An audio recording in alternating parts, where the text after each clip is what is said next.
Why did Q107 begin to add 90s bands into its classic rock playlist? I'm a classic rock guy. I grew up with the music. I remember listening to Light My Fire for the very first time at, age 10 or 11. But over the years, I've become a music ecologist, and I like new music, and I like classic rock as well. So the blend for me was perfect because I can never get bored of playing the Zeppelins and the Stones, but in a radio situation, that could happen because you're only playing certain songs. For example, Zeppelin "Stairway to Heaven." Everybody can say that's been in radio and rock radio has played that probably 10,000 times. So to play a Smashing Pumpkins or a Green Day, to me it freshens up everything else that I'm listening to. How have your fans felt now that bands from the 90s and 2000s are being played on classic rock radio? The reaction of fans has been 50-50. I think that the real hardcore classic rock listeners were very disappointed that we were now playing the Green Days and the Audio Slaves and that kind of stuff, and sort of straying away from the Who and the Rolling Stones and Led Zeppelin.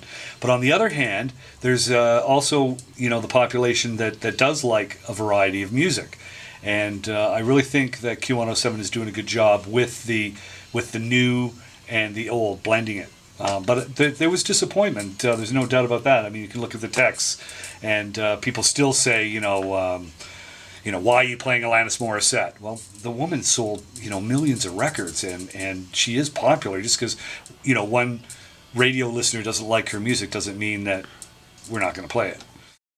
One discussion I've had with people is that I'm afraid that classic rock is becoming an oldies format as far as time goes. I think that a lot of radio stations that are geared towards the older generation, that like to listen to the Frank Sinatras and the older music, that's kind of going the way of the dinosaur. I think that you have to expand. Because I would love to, be able to play, go deep on a lot of classic rock music, but it has to be familiar to people. Do you ever foresee in the climate that we're in musically that there could ever be another band like an Aerosmith to ever come forth? For sure. Like I was saying, I'm a real indie follower. I like unsigned bands. I hear and see a lot of people that grew up on listening to dad's music or mom's music, whether it's Zeppelin or Aerosmith or Motley Crue. Yeah, I think there could be another one of those bands coming.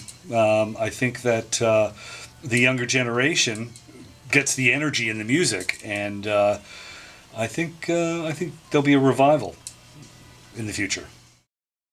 Do you know, it's funny because you may have heard Gene Simmons say that rock is dead. Which I disagree with. Yes. And I interviewed Geddy Lee and Alex Lifeson and asked them the same question, because of course Rush toured with Kiss at one point. And I said, do you really think that? And they said that they thought that was a very negative way to look at it, and that no, rock is not dead. However, the music industry is far different than it was. So there will still be guitar-based bands. There will still be rock bands, but you just may not see them at the level that we once saw them as. As I said, back in the 70s, the popular music was guitar-based rock and roll, influenced by the blues. But we are in a very pop cycle right now. Will that evolve and eventually bring back the guitar-based bands? It's really hard to say because the music industry is completely different than it used to be. It's about marketing and making money and Instagram. Well, like you've got these artists that they can manufacture and put together and sell, songs on iTunes and go on tour and endorsements. The heavy metal that we know is so far different than what we were accustomed to. What would be considered heavy metal back in the 70s. I mean, you look back at some of the bands that came out in the 70s that were considered heavy metal, like really heavy rock. And they are so light compared to the thrash sort of metal that we're used to now. So, and I think it was just really hard to draw a line between, and I don't think it's really fair to the bands. I don't think any band really wanted to be put in one specific genre and said, this is your sound and this is what you're limited to and this is what people expect from you. I don't think a lot of bands really like that. I think it's just, certainly different bands were influenced to do different things with their music. In my opinion, I think there was a little confusion exactly as to, what was punk, what was metal, what was hard rock. Oh, there was a huge, even some of the bands that we play on Q107, some would consider new wave. The Cars, Talking Heads.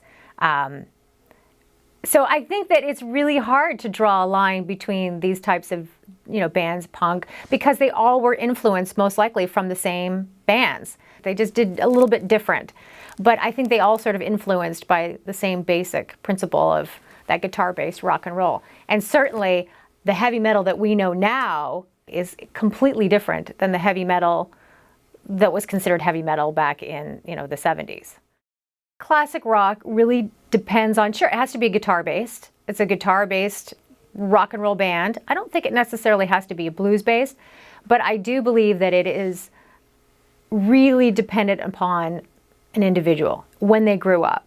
Somebody who grew up in the 60s and 70s, classic rock to them now is going to be, the Doors and the Beatles, Zeppelin, the Who. Somebody who grew up in the 80s and 90s, that is their generation. That it reminds them of their youth. So that would be, bands like Nirvana, Foreigner, Aerosmith, to an extent, Van Halen. So I really think that it depends certainly on a time frame and an individual. I think it's hard to sort of peg it. When you look at the Beatles, they were really kind of a pop band, but I would consider them classic rock. I think back, we're sort of in a pop cycle now, but back in the 60s, 70s, 80s, it was all about rock and roll. Rock and roll was the popular music at that time. That's what most people listened to. And now you're so far out of that, and sort of the bubblegum pop is sort of what majority of people listen to. So when you're looking at nostalgia, you're looking at the bands that people grew up with. The guitar-based bands really are the ones that are considered classic rock. AC/DC certainly had some great stuff in the late 70s, but really the 1980s were their decade, and they are most definitely classic rock.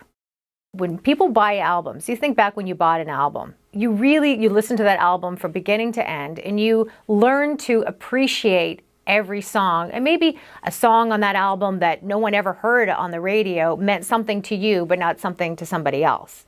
But when you're talking about sales on iTunes, and you're talking about the way radio programs music to a mass audience, you have to play the songs that most people want to hear. And people don't want to buy an album when there's just one or two songs that they're familiar with. They want to buy just the songs. So I guess the only other way around that is to put out an album that has hits, lots and lots of hits. And it would be great to think that albums would make a comeback.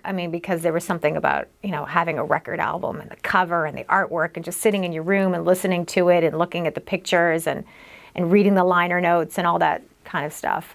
And now there's no connection to that because you're downloading it on your iPod, and that's it. I don't know that will ever come back, though. I think the internet is somewhat to blame for the way we consume everything: music, images, video. Our songs have become like audio Instagrams. Hey, that's awesome. And then I don't like it anymore. I'll move on to what's next. Positives: it gives you access to all kinds of great music, and you can discover and search. And that's all about that was always the fun of finding new music and hunting, but it also has created a bunch of thieves, and ultimately it doesn't hurt the record company as much as it does the artist and the process. The day of the album experience is done. I know artists still release albums, but the way that classic rock artists specifically, released an album, it was a big deal. I remember going specifically to a Sam the Record Man in Montreal, lined up to buy a U2 album, and it was exciting. And the way we'd experience a record was when they were on record and before CDs, was you'd listen to them front to back, and you wouldn't go and pick and go through the individual songs. You would listen to them as an entire album. You would go through the liner notes and just dive right into it, and to the point where I even listen today to some songs on the radio, and when they end, in my mind I kind of hear that next song from the band the way it was banded on the record play. So I would agree that that record companies don't have the budget, they don't have the patience, they don't have the time to develop artists the way they used to, because they don't have the cash. It's just it's a new business model now. You need to hit big, and you need to hit, and if a song will do it for them, for the record company, and they don't have anything else beyond there, we'll move on to a new act, and it's just the way the record industry works now. Hey, thanks for watching. My name is Daniel Sarkissian. I'm an independent filmmaker from Toronto.